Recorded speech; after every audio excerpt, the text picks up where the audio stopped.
इस वीडियो में हम तृतीय विभक्ति के बारे में पढ़ेंगे कि तृतीय विभक्ति का प्रयोग कहाँ कहाँ होता है और करण कारक के सूत्रों को पढ़ेंगे। साधकतम करणम, जिस साधन से क्रिया की जाती है उस साधन में तृतीय विभक्ति होती है। जैसे जागृति ही कमलेन लिखती, यानी जागृति कलम से लिखती है। किससे लिख रही है? कलम से लिख रही है, यानी कलम यहाँ पे साधन है और इस साधन में होगी तृतीय विभक्ति कमलेन।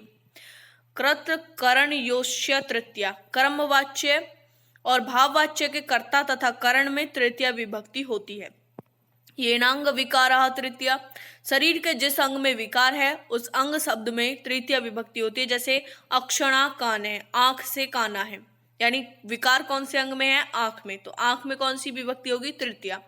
हस्तेन लुंजा, हाथ से लुंजा है, यानी किस अंग में विकार है? हाथ में विकार है, तो हाथ शब्द में कौन सी विभक्ति होगी? तृतीया। हस्तेन लुंज। पादेन खंजः, सृषा खलवाटः, पृष्ठेन कुब्जः।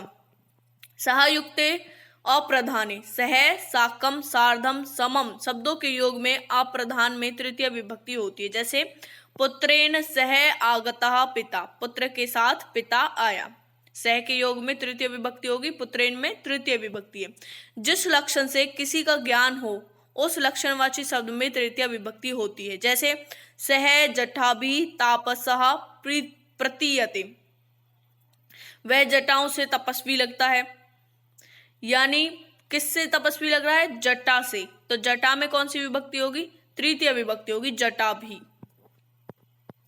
प्रकृति आदि क्रिया विशेषण शब्दों में तृतीय विभक्ति होती है। जैसे सहा प्रकृत्य साधु अस्ति, गणेशः सुखेन जीवति, जीवन जीना एक क्रिया है और एक सुख, यानी सुख से जीवन जी रहा है या सुख से रहता है, तो सुख जीवन की मतलब क्रिया की विशेषता बता रहा है, तो क्रिया विशेषण शब्द में तृतीय विभक्ति होगी सुखेन। गणेशः सुखेन जीवति। हेतुवाची शब्दे तृतीय विभक्ति, हेतुवाची शब्द के योग में तृतीय विभक्ति का प्रयोग होता है। जैसे सह अध्ययनेन वसति, वह पढ़ने के लिए यहाँ रहता है। के लिए, हेतु को के लिए कहते हैं, यानी हेतु का प्रयोग हो रहा है तो इस शब्द में आएगा अध्ययनेन, तृतीय विभक्ति का प्रयोग होगा। निषेधार्थकस्य अलम इति शब्दस्य योगे तृतीय भवति, यानी अलम शब्द का प्रयोग अगर निषेध के अर्थ में होता है तो वहां पर तृतीय विभक्ति होगी। जैसे अलम हसितेन, हंसो मत, तो हंसने में कौन सी विभक्ति होगी? तृतीय, हंसने के लिए मना किया जा रहा है।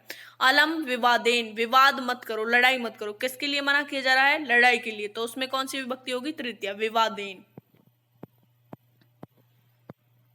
Thanks for watching.